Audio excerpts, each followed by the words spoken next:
This is King Noble Black Supremacy. And with this particular video, I want to break my silence on Nature Boy, the Christ consciousness, the Son of God, and the Judas Golden Boy. I finally want to speak on this. I want to take my time to wait till everything came out so that I could address it, and I can be very critical and very thorough in the statements that I make tonight. I looked at the whole situation from front to back, and I watched it multiple times as I watched it evolve to get to this point so that I can say what I'm going to say here tonight. And I'm not going to be long, but I'm going to be strong. And I'm going to make sure that nothing I say here will be wrong. Now, on the Nature Boy situation, and I can kind of even start off with Golden Boy. A lot of things that Golden Boy said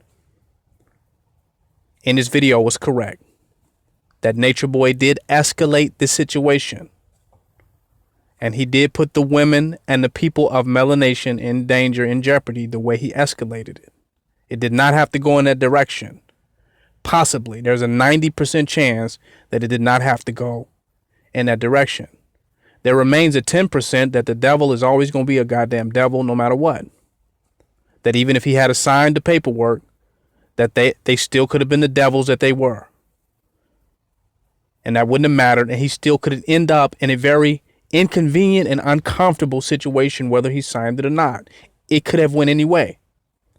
So that's arguable that he would have just signed those paperworks and everything would be all right. After the controversy of the white Canadian woman coming down there and all the publicity surrounding that the situation could have been very hot, and signing those papers may have not been enough. That may have been just a precursor to more bureaucracy in Costa Rica. I can't say that for sure. That's a good argument. But what I could say is I heard Nature Boy say out of his own mouth that he was going to make this situation difficult and that he was going to complicate it. And that he wanted to fight and take a stance for something in that particular moment, which may have not been the best idea or the most securest idea for the followers of melanation. And for the people that were down there in support of him, that may not have been the most securest situation. That's a fact. That he didn't choose the easy way out of that. And that he worked with complicating that situation to what we see that it is today. Is Golden Boy or the Europeans from France or Canada responsible for that? They are not responsible that situation escalated the way it did, even if they were agents. I saw him with my own eyes and heard him at the point where he escalated and complicated the situation and put up unnecessary resistance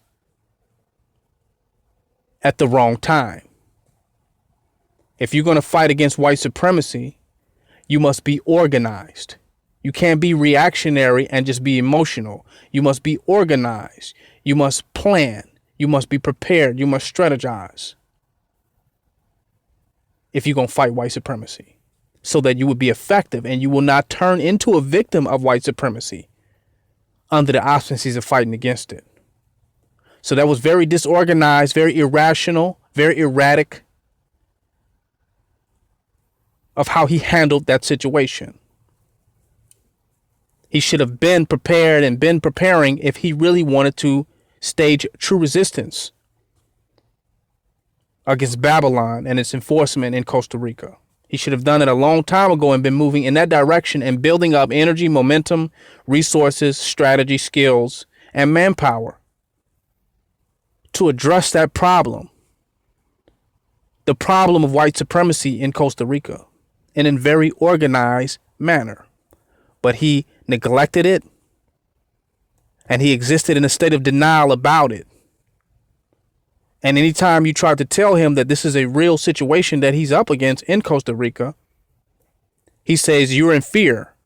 And that this is just in your mind and you're projecting this and you're making this up and it's just your imagination. Instead of looking at it and becoming more organized. Those who are fearless, who have true courage, do not jump blindly. They jump looking forward, and they have a willingness to confront what is in front of them. Fearlessness or courage is the ability to look your enemies in the eyes and confront what is before you. Courage is not just jumping while covering your eyes. That's cowardice posturing itself as courage. True courage can confront the reality of the situation and prepare for it. So I would say that he's responsible for that situation and how it went down at that particular moment. It could have went differently. If we are the creators of our destiny, that situation could have been steered differently. The destiny of melanation could have been steered in a different direction. I'm clear on that. Golden Boy is not responsible for that, whether he's an agent or not. That could have been avoided, and that could have been a more prepared confrontation for a victorious battle against the oppositions that exist in Costa Rica, as those oppositions exist in the United States of America and everywhere else that United States imperialism exists. I make no arguments about that. I'm absolutely clear. Now, how does Golden Boy become the Judas?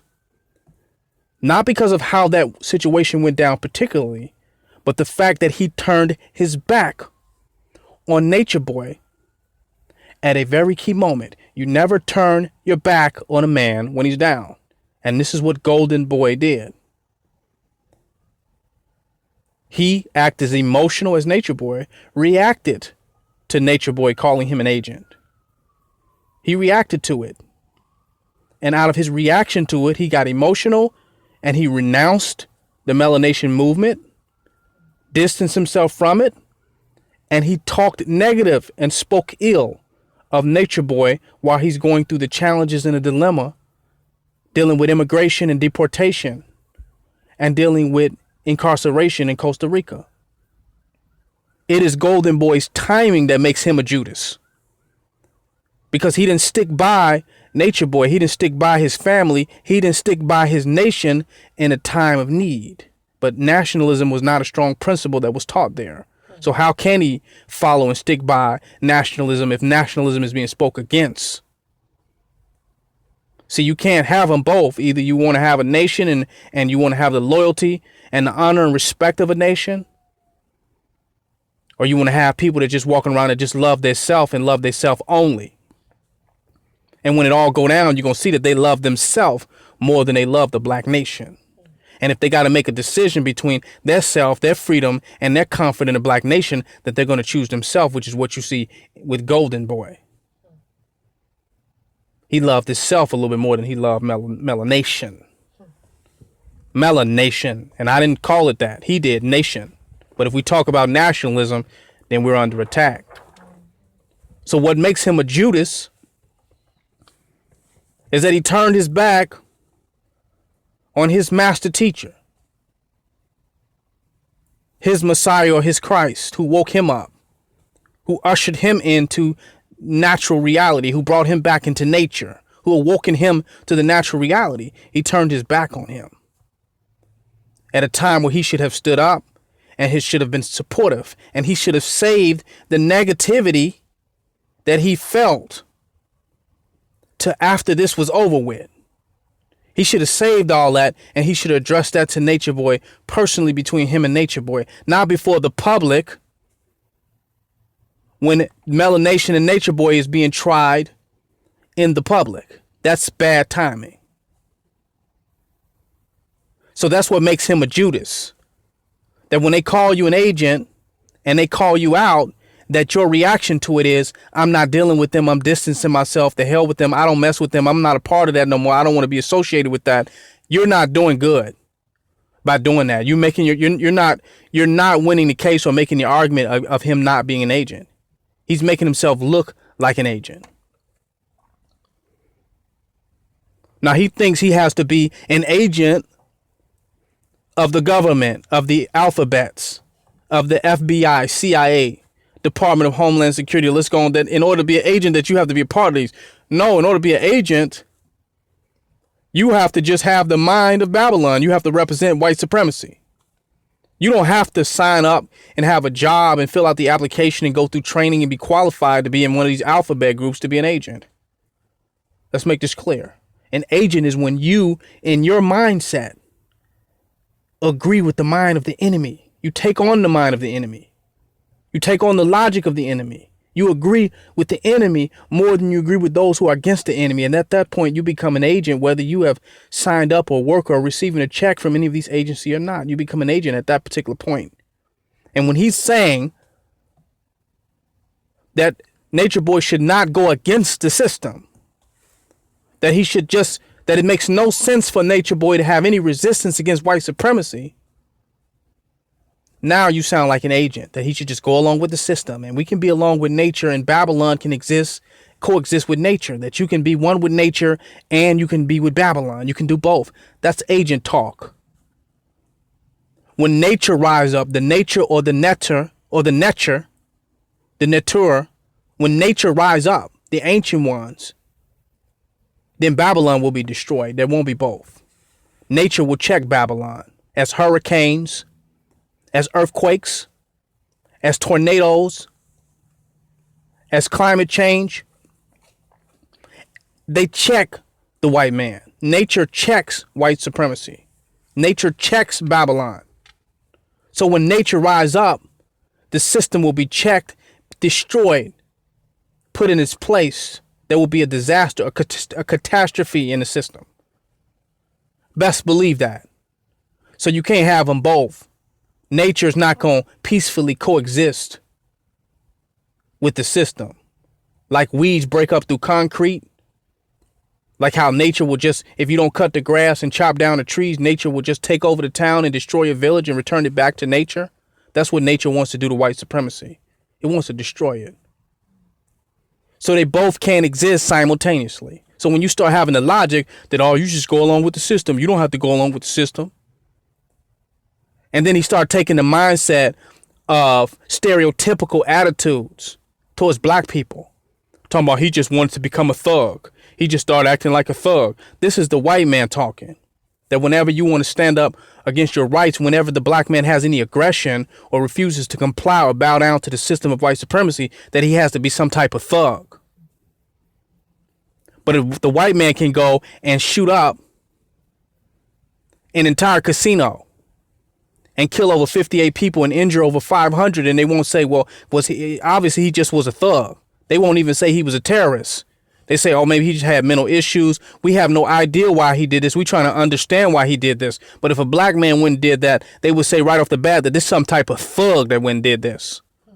So the white man can murder, cause mayhem, total bloodshed, and he will never be considered a thug. But if a black man even quotes the Constitution or quotes human rights or have any intellectual resistance against dehumanization, he's automatically characterized as a thug.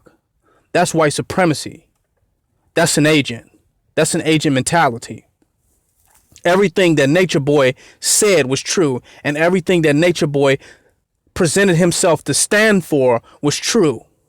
Whether he stands for that all the time, that's arguable. That's questionable. But what he stood for that day in that van was the truth. That you should not have to have these documents and paperwork and all that to travel around the nature. If you're an indigenous person, you don't have to respect these imaginary boundaries and these imaginary demarcation lines and these boundaries and jurisdictions. As a sovereign indigenous person, as a natural person, if black people have been freed, I ask this question, And I'm going to continue to ask it. If black people have been freed, why have those who oppressed us and put us in slavery continue making rules and regulations about our existence? Once you free somebody, then you no longer have any say-so. The person who oppressed him, the nation that oppressed him, should no longer have any say-so or rules or regulations or legislations in the lives of those who are freed, if you free them. Or freeing them is a lie. Is he a slave to America? He still have to have some paperwork from America to go here and there. You saying he's still a slave to America? I thought he was freed by America. I thought you freed the slaves. So why do the slaves need paperwork and to be legislated and ruled and regulated by those who once oppressed them? Because you gave them the illusion of freedom and they're not really free.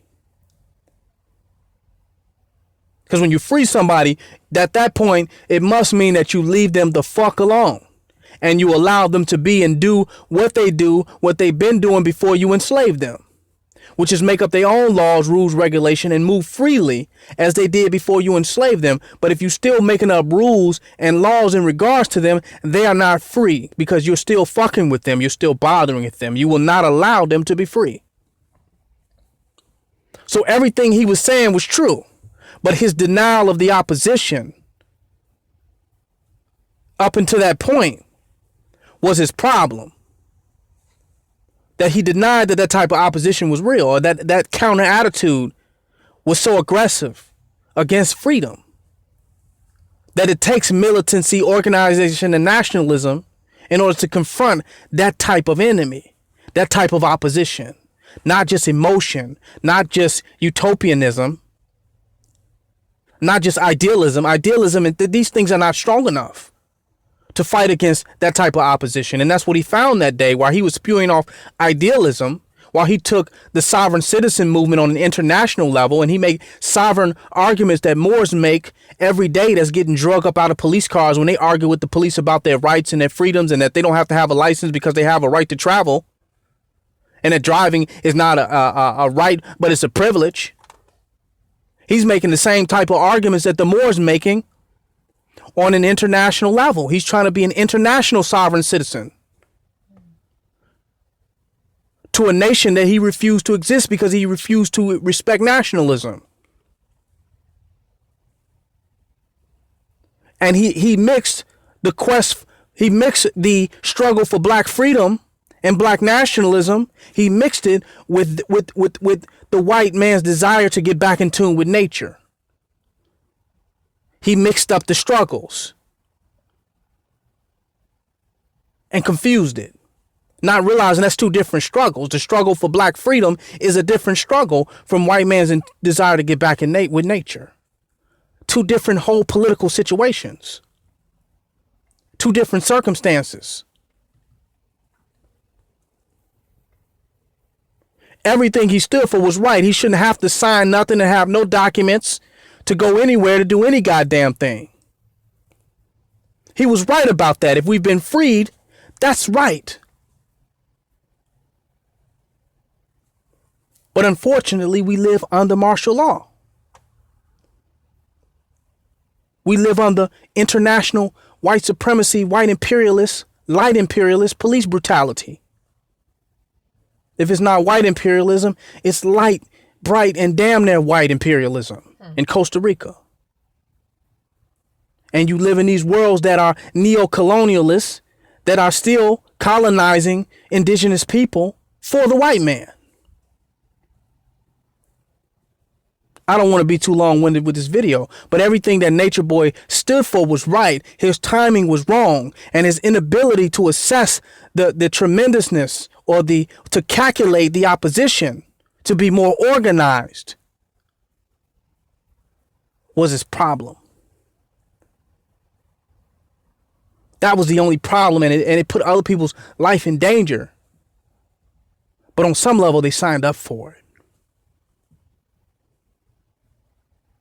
Because nobody looks at Dr. Martin Luther King that when they was attacked by dogs and they was biting young people, which is mostly young people that was following Dr. Martin Luther King, that dogs was getting sick on and they was getting attacked and getting brutalized and water hose sprayed on them and getting beat by police. Nobody looked at Dr. King and said, oh, you led those people the wrong way.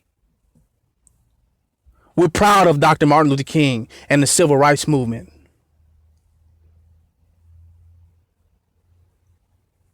But then you look at Nature Boy and you look at the people who may have got harmed a little, or who may have got into some type of debacle or some type of confrontation with authorities in Costa Rica, and you throw the black man under the bus, as though that's the first resistance movement to dehumanization and degradation and imperialism and oppression that has ever existed. I got to make this part one. I'm coming back with a part two. It's King Noble Black Supremacy. Join my website, www.kingnobleuncensored.com. Donate, don't hate. I'm coming back with part two.